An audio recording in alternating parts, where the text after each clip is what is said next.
Okay, so the first question, today's topic is the dusthana, positive things about dusthana in horoscope, in astrological reading. So first question would be, what is the dusthana, right? And the dusthana are the houses 6, 8, and 12. So 6, 8, and 12. These houses are considered the basic dusthana houses. And third house is considered mild dusthana. Mild means not too much, but little bit. So these houses are considered inauspicious. Now I will tell a little bit what they mean. So what represent dusthana houses? That will be our second question. And the sixth house basically have to do with celibacy, with competition, with enemies. Okay. Eighth house basically have to do with any kind of failings we have in life and temptation to break the dharma. Also, the debts are there. And the 12th house have to do with losses, any kind of expenses, and also things which we lose, things we invest, and things we spend on. That is 12th house. And 12th house also have to do with things which we are not aware, which we are not there. Like, for example, in sleep or in death, we are not aware, because the awareness house is first house. Okay. And the 12th is, of course, kind of in the back. Okay. So we have two questions answered. First is, what is the dusthana? The second is what 6, 8, and 12 means. Okay, so 6, 12, and 8 means these things. Now, in astrology, every house have karaka. Okay, every house have karaka, and which means significator. And for dusthana, so for 6, 8, and 12, this karaka became Saturn. Okay, Saturn is the karaka for these houses. And for the third house, which is considered the mild karaka, the Mars is the karaka, the mild dusthana. Third house is considered the mild dusthana, and this is Mars. So one answer to that, I was thinking about the answer, when we can talk about positivity of these dusthana houses. So one thing would be that it is positive when the Saturn is nicely placed in the chart. I bet you wouldn't suspect this answer. Okay? Because when Saturn is well placed, when Saturn is giving us something, right, then it means that we are blessed by whatever he rules, right? And he rules 6, 8, and 12, right? So when you have grahas, if the dusthana, one answer to this is that the dusthana are positive when Saturn is well placed in your chart. This, of course, is not only related to a dusthana from Lagna, but for many methods in analyzing the chart, when you are basically the outcome of your analysis are these houses 6, 8, and 12. The distance between various objects can be also 6, 8, and 12.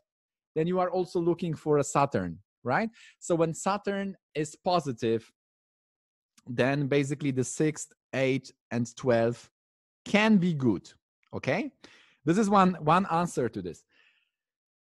The second answer is that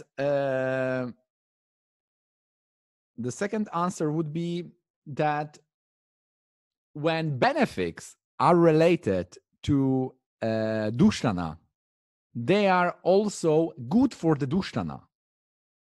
Okay, now we are getting into some kind of gray area of Jyotish because one position can always be good for something and bad for something else.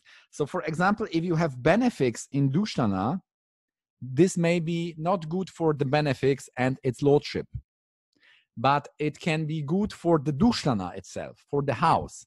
For example, they say that if Mercury is in 8th house, then it makes person debt free. You have no debts, which is quite good.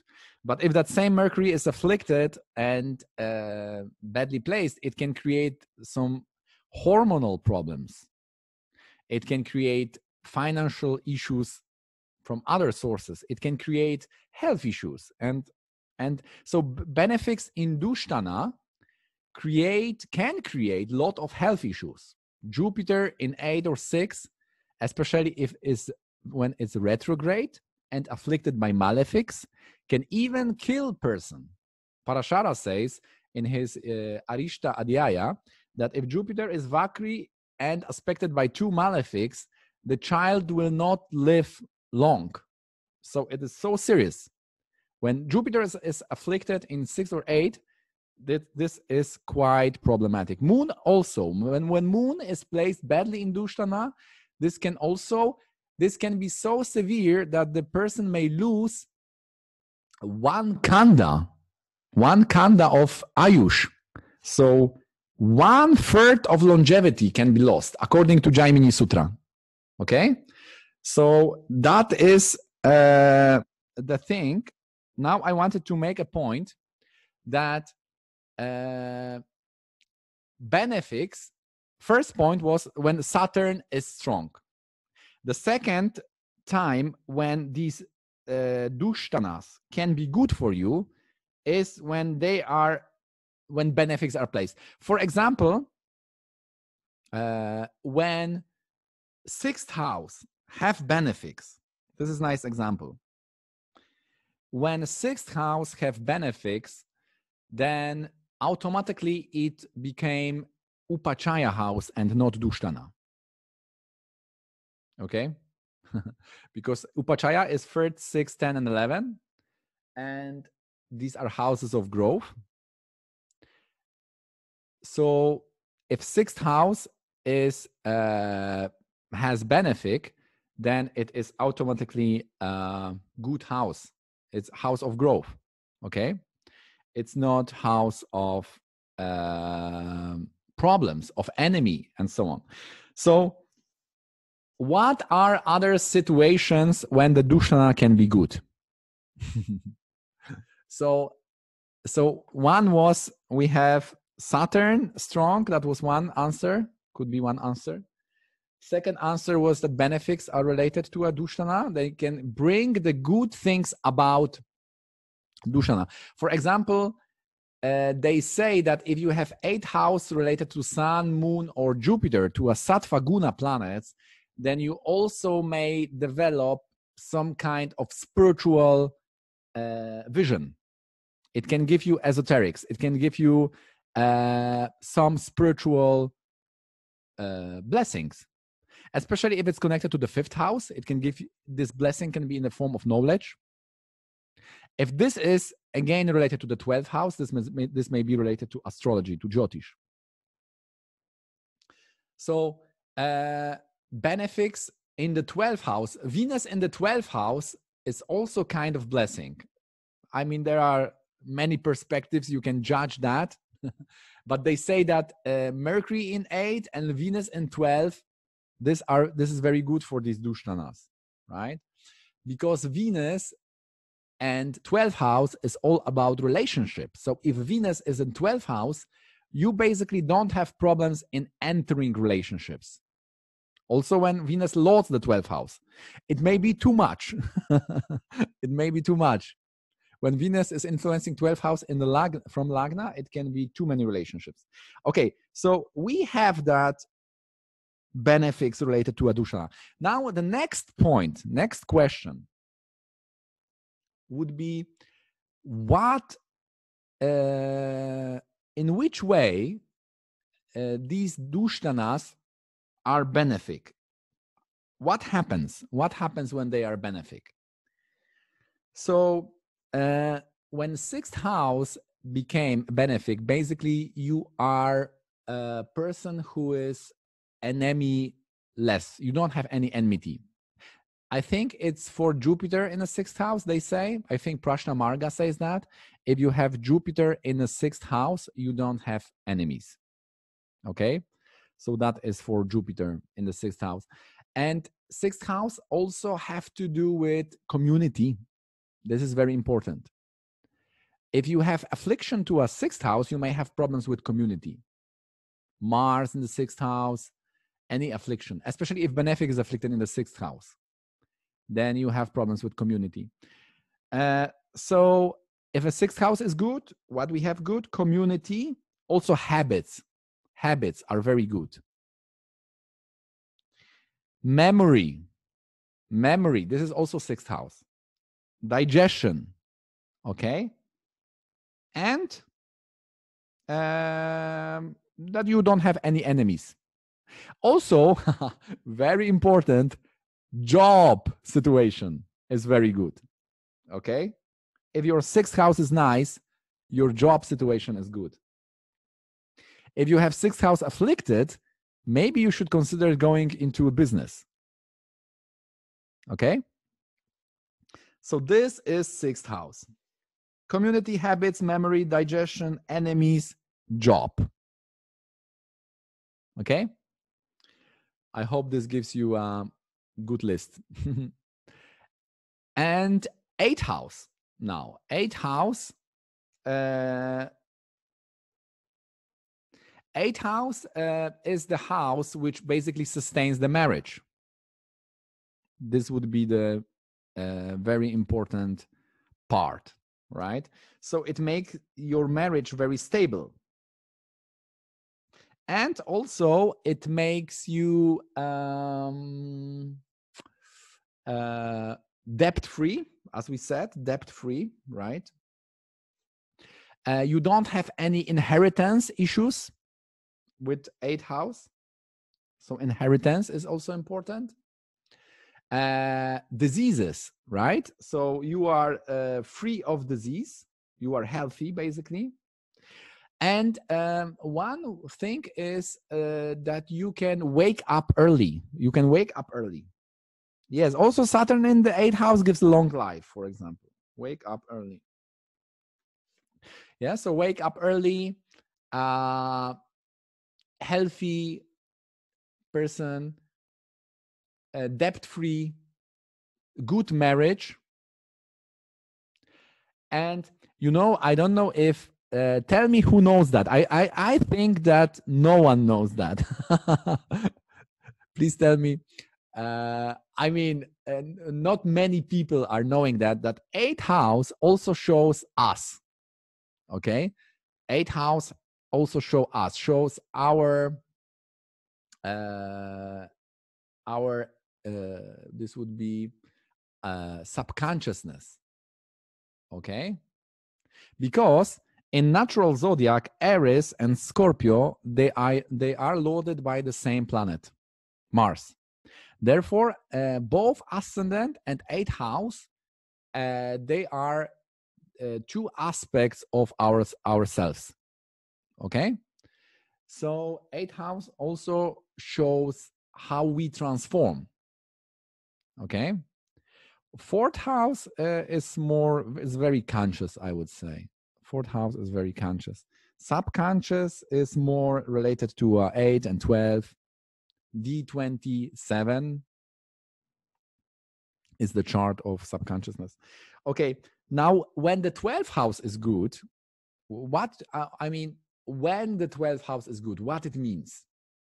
What it means when the 12th house is good for a person. So foreign blessings are there, right? 9th house or 10th house in the 12th house can give money from foreign places, fortune from foreign places. When 9th lord is in the 12th house, your fortune starts in foreign land. In 10th, if 10th lord is in 12th house, you can get money from a foreign land. Bit difference. There is a nuanced difference between these two, right? So to summarize it, sixth house has to do with community, habits, memory, digestion, enemy, job. Eighth house has to do with marriage, with, eighth house has to do with sustenance of marriage, yes, with being debt-free, being diseases-free, and it goes also gives you, the health is good. 12th house has to do with fortune and marriage. And investments are very good. Also, you can do things which have to do with parties, because Venus is naturally exalted in the Pisces, which is natural 12th house. So when 10th Lord is in 12th house, the person may be very good as an event manager, they say. Also, I don't know if you knew that. It's also maybe a new thing for some of you. So that is the thing, right? So the 12th house is that. Did I omit something related to a benefics there? Basically, they say that if you have, for example, 10th from moon, Lord, if you take 10th from moon, the Lord, and if you analyze it, and this graha is in 8 or 12, then you should seriously consider going abroad for your work. You may have big problems to start career life in your birth country, basically, with that combination. So if you have problems in these houses, it's good to be abroad, because when you are abroad, like let's say 9th Lord in 12 or 10th Lord in 12, then that 12th house energy is channelized when you are abroad. This is the basic understanding of how you are dealing with the energies of the chart. Yes. 8th house has to do also with esoterics to a big extent, right? Because it's naturally loaded by Scorpio, and Scorpio is loaded by Ketu. Ketu has to do with meditation, and also being a fiery graha, it shows the Veda. There are 4 Vedas. And this Ketu, which is also symbol of Ganesha, it's showing these 4 Vedas, which can give you a knowledge. Okay, so 6th house, 8, and 12 can bless you in this matter. So to summarize it, we said that dushtanas are positive when Saturn is positive. Secondly, when they have benefics. And also, I explained how the 6, 8, and 12, how they can be good for you. Now, if the 6, 8, and 12, if they are in Kendra or in Trikona, it's bad for Kendra and Trikona, naturally. It will afflict, especially if that Kendra or Trikona Lord is also badly placed, like in dusthana. Then you will see that there is some problems in resources. It can be wealth, it can be finances, it can be health. Something will be there. If it's in 7th house, it may have to do with agreements. If it's in 10th house, it may to do with assets, property for 4th house, and bad decisions. Someone was asking, what if Lagna Lord is in 8 Saturn? It means that the decisions can make you poor decisions. Okay, someone is asking if 8 Lord is in 7th house. It's also bad for the 7th house. It's like having a Saturn in the 7th house, because Dusthana lords are like Saturn. 3rd Lord is like Mars, right? So if you have a Dusthana lord in these houses, then you will have some kind of misfortune, which will be related to that planet.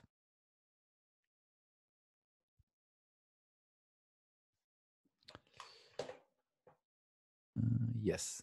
So I was talking about the situation when the lords now, when we are talking about the lords, this gets now complicated when we are talking about the lords, how the dusthana lord is placed.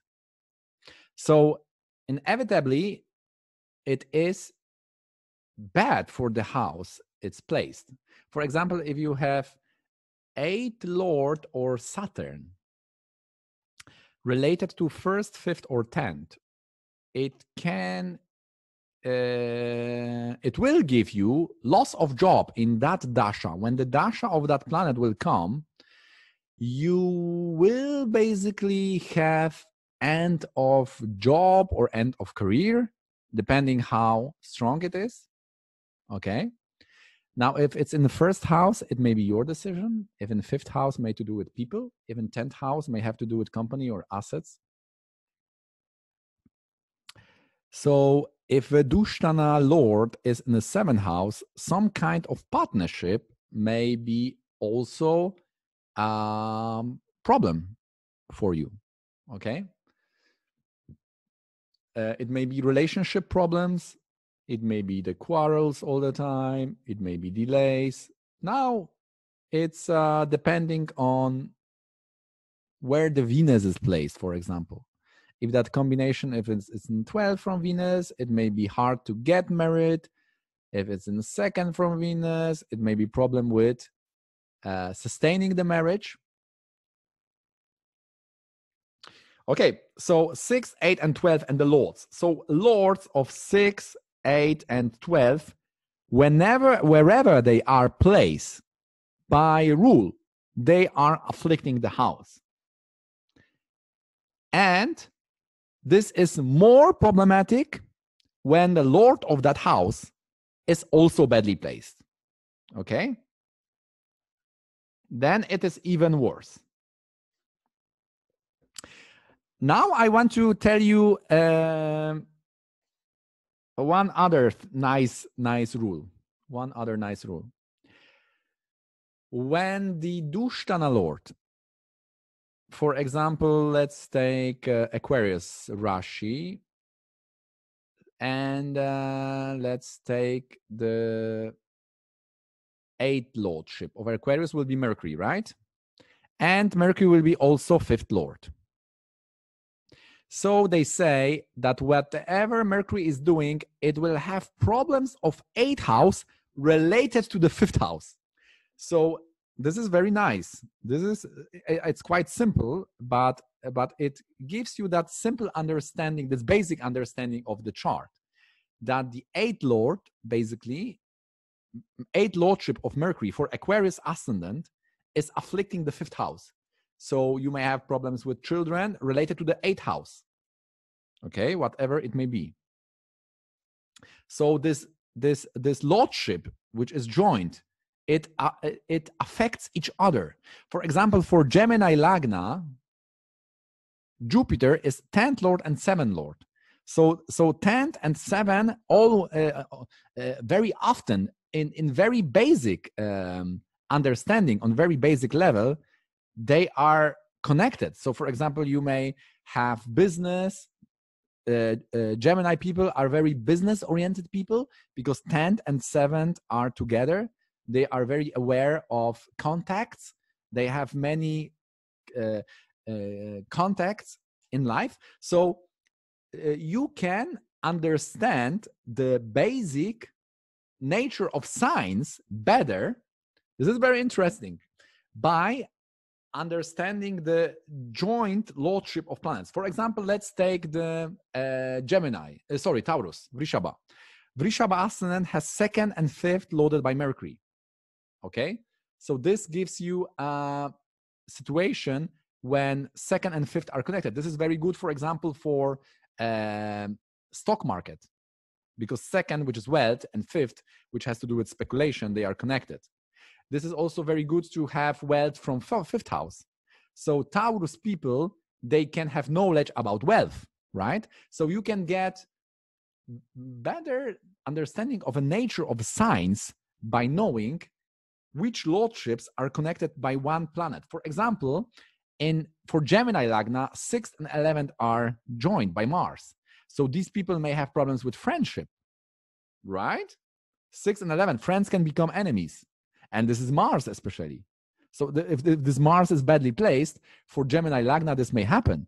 And this is not very intuitive. This is not something prima facie which you can understand. This is quite counterintuitive, because normally you would say that Gemini people are very friendly because the sign is loaded by Mercury, which is the karaka, significator of friendship. Yeah, for Cancer, the marriage are often not great, very good, because the 7 and 8 are connected. Okay, so that is important understanding about the joint lordship of dusthana. So we are going step by step deeper into the matter. We started with what is dusthana, what is the meaning of that. Then we said about the karaka, that Saturn is a karaka for that. Then I said that the dusthana is very positive when Saturn is well placed. Then we said about the benefics in dusthana and how the dusthana can be good for us, right? How? What is the meaning of good dusthana? And then we said about the affliction of lordship, how the lordship of dusthana is afflicting. And then we said about the joint lordship. Then the next step would be to invite you to something which is called viparit raja yoga. Viparit raja yoga means when one dusthana lord is joined another dusthana lord and is in dusthana. This is concept which is coming from Fal Deepika. And in our tradition, it is not considered very, very great, very good. Because basically it means that someone must fall to gain, for you to gain. Basically, when it comes to Raja Yoga, to combination which can give you success, then they are basically they are divided to two groups. One is Jupiter, one is Saturn. Jupiter basically means that you are getting the success by doing positive things. For example, by when you say a good words about your boss, when you praise or glorify something or someone or idea, then this is Jupiter type of Raja Yoga. But Saturnian type of Raja Yoga, which also can happen, is when you are down, it's when you try to put someone down, okay? When you try to do a negative things, is that someone is suffering for you to gain. Someone is suffering for you to gain. It is bad karma, basically. So therefore, in our tradition, which is very spiritual tradition, we believe that the goal of human life is a spiritual understanding, spiritual upliftment, spiritual work, whatever it is. So dusthana Raja Yoga, like this Viparita Raja Yoga, it can give you success in this life for some time, but it may involve increasing the suffering in the world. So therefore, from that perspective, it's not very spiritual, right? But nevertheless, it is it's the logic behind the Viparita Raja Yoga, which is dusthana lord being with dusthana, bad with bad. Dusthana is something bad, is in the bad. So dusthana lord in dusthana or with dusthana lord. There is also additional factor for that. If it's they say that if it is in Kendra, it should be strong. If it's in dusthana, this combination, it should be weak to bring sustenance to Viparita Raja Yoga. So that is additional factor. You can also see these plans from Aruda Lagna to get more understanding who is doing what, how is your attitude to that karma. For example, if these are malefics and they are in 3rd and 6th from Aruda Lagna, then it shows that definitely you are creating bad karma in that process.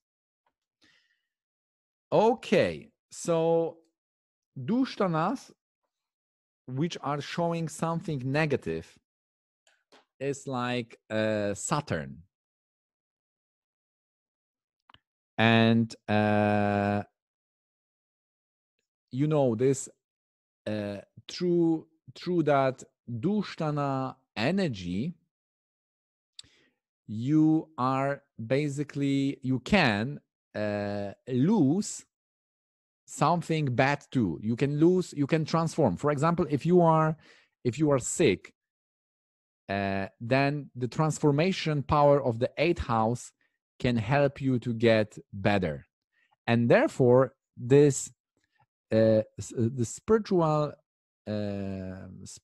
sadhana, it has to do with these houses, with renunciation of the 12th house, with transformation of 8th house, with celibacy of 6th house, because spirituality means that you are transforming, you are trying to change yourself, right? So the Saturn then, it became not, because you know what is the difference? The Saturn can be on your side, or it can work for you or by you, or it can work against you, basically. And when it is working for you, then it means doing tapasya, doing some kind of austerity. And then, for example, yogas like Venus, Saturn, and Ketu, this is tapashvi yoga. So these many spiritual people have this yoga, Saturn, Ketu, Venus, okay, or Venus with Ketu. But Saturn, Venus, Ketu, it shows that the Saturn is on your side. So this is when the dusthana, when you are activating in some way the dusthana for your spiritual benefit. For example, you are renouncing material life, right? And you are transforming. You are in celibacy. Why you are in celibacy? Because you want to use your ojas, your most powerful energy you have in your body, to transform that energy to uplift your consciousness. This is basically what you are doing with the celibacy. You are, by being celibate, you are increasing the fire in the body, and fire is making things up. So it can give you knowledge, it can give you power, it can give you insight. So this is 6th house, right? It's some kind of strife. Some, like, for example, to get success, you need to do some effort. This is also 6th house, because it's 9th from the 10th. 9th is 10 is success, and the 9th is past. What is the past of success? 6th house, effort. So pain, right? No pain, no gain. This is 10 and 6th house. No pain, no gain is take 10 and 6th house connection. And then when you have success, you can collect the resources of it. This is the future. Future of success is collecting the resources, which is the 2nd house. Then you may have savings and family.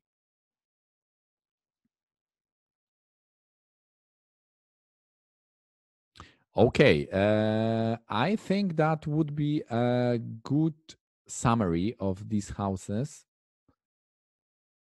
On the more material level, jobs or situations which are including the good dusthana energy would be definitely medicine profession. Any kind of therapy session. Because if you are working as a therapist, then also you are dealing with Saturn. Even astrology, when astrologer is giving remedies, it is Saturn side of astrology. If you have well-placed Saturn in Navamsha, you can be very good at upaya, at remedies. So what is doing a therapist? He's taking your suffering away. Even a good, even the massage is for taking your pain away. But to do that, you need to little bit go there to the pain, right? So then you are working with dusthana. When the dusthana is activated in your chart, you may work as a person who is dealing with suffering. It can be astrologer, it can be a therapist, right? It can be any physician, psychologist, psychotherapist. It can, for example, people who are dealing with loans, they are also 8th house may be present. Right? So if you are working with travels, then the 12th house may be involved. So these jobs are there. Also the 6th house,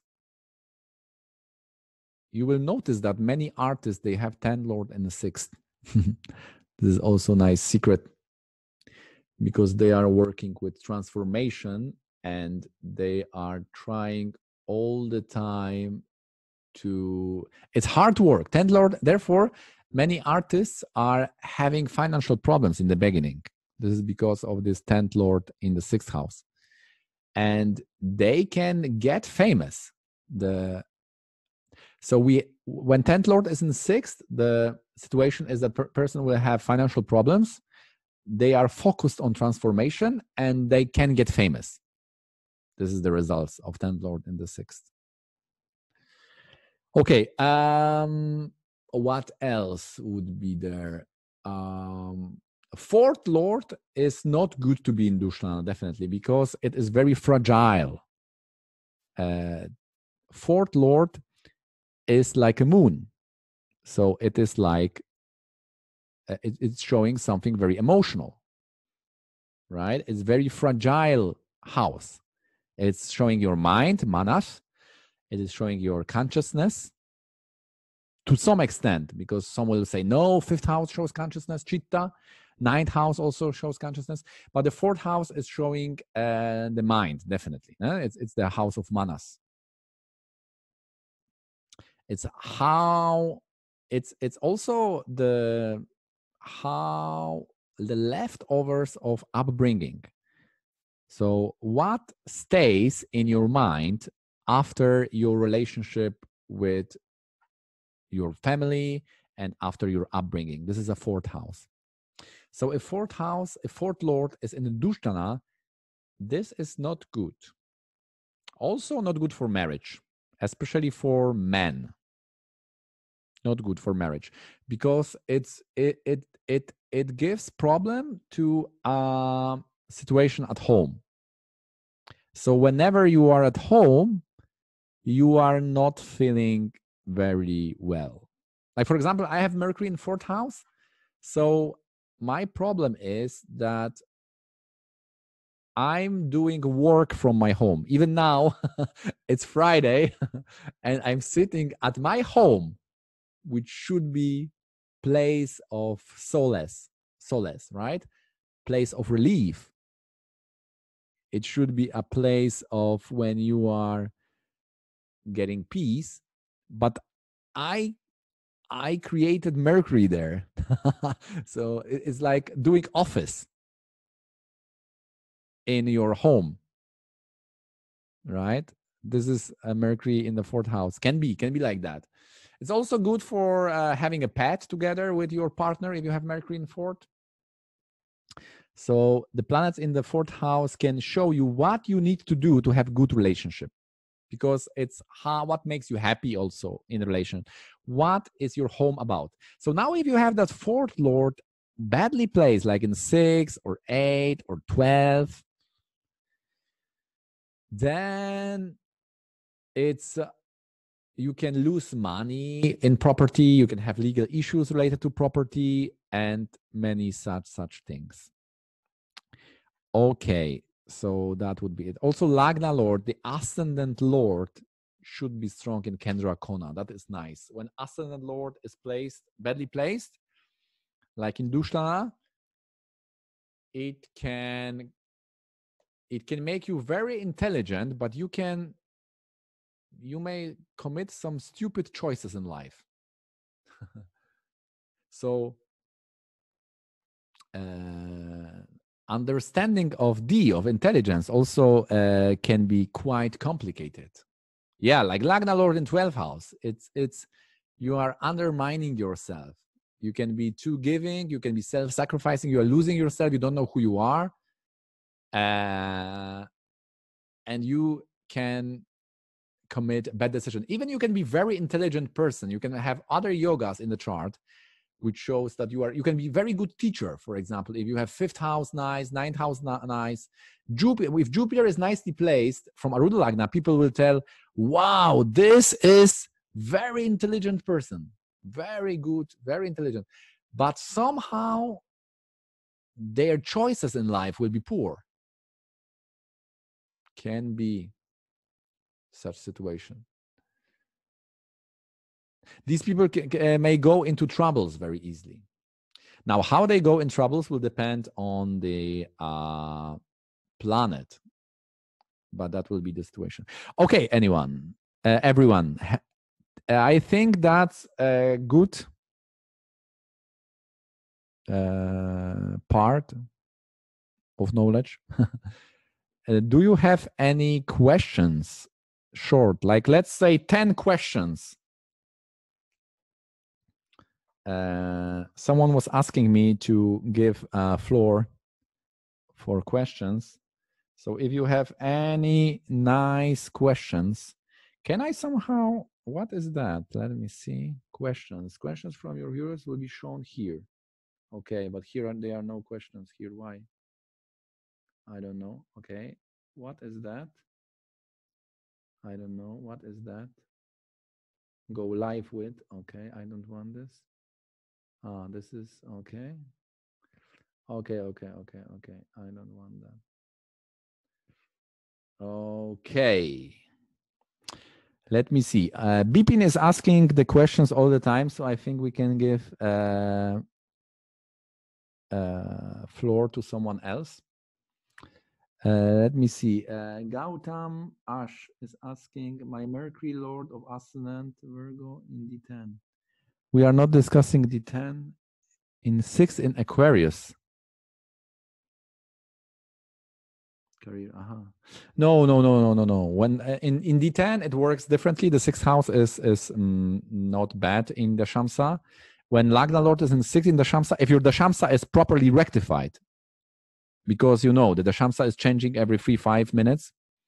So if the Shamsa is rectified properly and you have Lagna Lord in 6, then normally it shows that you prefer to being employed. That's it. And Mercury in the 6th house shows that you have a job related to a Mercury. It could be a writer, economist, and so on. Okay, so one question is answered.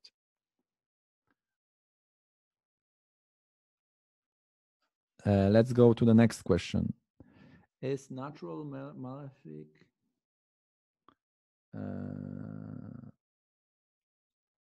okay.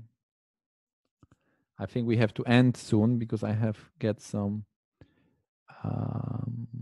message that we have to end. Dusthana Lord in own house in Rashi and Navamsha. Okay, Dusthana Lord in own house. When planet is in own house, basically, if it's benefic, it can be bad. I already told that. If you have benefic in own sign or strong in 6, 8, or 12, basically, I will tell you like this. One very important thing, which maybe I forget to tell you.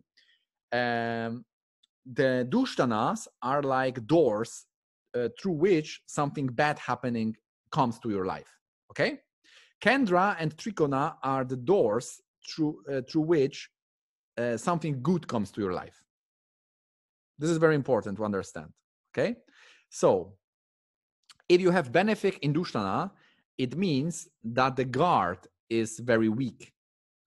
Okay? So, everything bad can come to your life. If you have strong benefic in 6, 8, or 12, then it is good for the Dusthana, but the guard of evil is weak. So the evil comes easily to your life. Okay? So if you have malefic strong in Dusthana, it is good because he is protecting you from that bad thing which may come to your life. Okay. So 3 questions answered. Now let me see other. Atmakaraka Mercury in Taurus Navamsha. I mean, please ask about dusthana. We are talking about dushtanas today.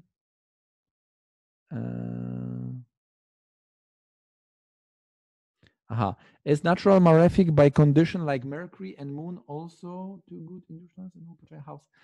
And when it comes to Mercury and Moon, then you should know that the Moon is basically good from Shukla Shasti, right? To like again to the Chaturdasi, Amavasya, and Pratipat are considered bad, and to like Krishna, I think Tritya, it's considered good. Okay, so this moon, they say that this moon have light, so this then is treated like a benefic. Generally, Moon and Mercury are treated like a benefic, but if you are more advanced, then you can qualify that energy also. So benefics is Moon when it's from, let's say, Shasti Shukla to Tritya, Krishna Tritya. Now, Mercury is benefic when it's joined benefics, and it's malefic when it's joined malefics. That's it. And they are not good, as I said, in 6th or 8th house. It gives the double. I already explained that. It's good for example, if you have Mercury and Moon in 6th house, it's very good for 6th house, good for community. But Moon in 6th house can make you have mental issues. Okay, because the Moon, the karaka of mind, is in a bad house. So you see, you have to differentiate that. For 6th house, it's good, but for the planet, it's bad. So it's good for the 6th house. You may have good community. Your service can be good. You may work when you have Moon in 6th. You are serving others. You are very good at service. So for work, you can be good worker. But for your mind, it can be bad. So Moon in 6th from Aruda Lagna, from Lagna, can make you have mental problems. It can make you depressed. It can give you serious, depending on the other chart, it can give you problems. So Mercury, Mercury can be good in 3rd or 6th because it's a demand planet. So Sun, Mercury in 3rd and 6th or 5th, it's giving very high intelligence. Sun in 5th and Mercury in 5th, very good intelligence. 6th is giving good memory. If you have Mercury, Jupiter in 6th, very good memory. Also Saturn in 11th, very good memory. Okay. Anything else? Anyone have questions? I don't want to go back.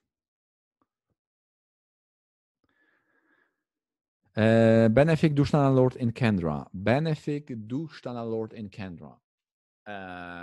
Yeah. If it's normally when Kendra Lord is a malefic, it's good to be strong in Kendra. Okay.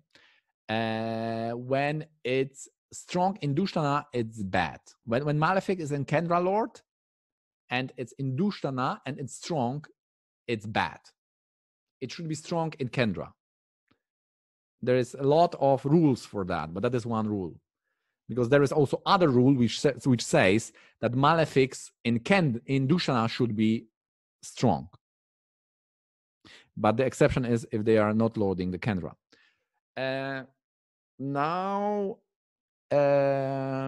you are asking about dusthana Lord. So dusthana Lord, a benefic, when it's strong, it can be bad because it gives away too much.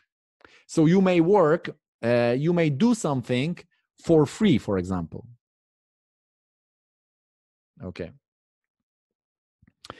So if it's strong, then that energy, you can work for free a lot, okay? But again, benefics in Kendra will protect you anyway. Okay? If you have Jupiter, Venus, or Mercury in Kendra or Trikona, it is very, very good. It is very good. But for that house, it can be bad. Because if you have 8 or 6 or 12 Lord in the house, it will be bad. But it will not be harsh. The difference between malefic and benefic is harsh or not harsh. Okay? Dusthana Lord is always giving you losses. But how the losses will be? If it's benefic, the losses will be through something nice or through aloneness. You allow something to happen. Okay? This may be that you are doing something for free, you are pleasing people, you don't have boundaries. Okay? You are auto-destructive in some form, we could say. When it's malefic, then you already know it's something bad. Something bad is happening, okay? And when it's dusthana, then it's something bad, which is taking your resources away, right? When it's benefic, you are giving away your resources. So that is very tricky, but I hope you get that.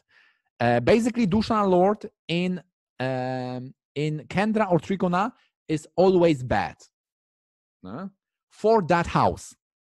If Dushashana Lord is in 10th house, then especially if 10th Lord is also in Dushashana, you will have a losses in that dasha. Definitely you will have a big losses. If 10th is related to Dushashana, you will have financial troubles. Okay, people. I think that will be it. I have given you a lot today. And I hope you will get that. 8th Lord in the 5th, the last one. Last one, okay? What happens when 8th Lord is in the 5th house? That will be the last question to answer. So basically, it can give problems to the 5th house. This is the first thing, okay? Because the 8th is a bad, 5th is very good.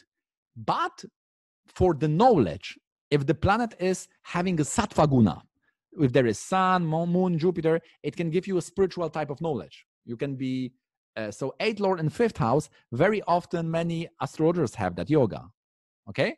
Because you have esoteric, which is shown by 8th house in the 5th house. You have esoteric knowledge. And, but now this depends. Now that depends, because 8th Lord in 5th house can also create mental imbalance. It can give you mental disease. Prashna Marga says, there is a shloka in Prashna Marga. If 8, 6, or Badaka is related to the 5th house, person may have mental disease. Okay? So now depends how the planet is there. Is the planet, for example, Jupiter and Rahu, afflicting the Jupiter, something afflicting Jupiter, okay, then it may create some mental problem. But if it's a good planet, if the sun is there, moon is there, and the planets are strong, well placed from other points, okay, well placed in the Navamsha and strong, this can give you a good astrologer. So one can say that astrologers are crazy. Right?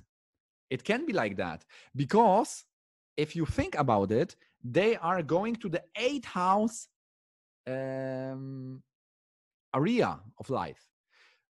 What business you have to go to the 8th house to get knowledge about death?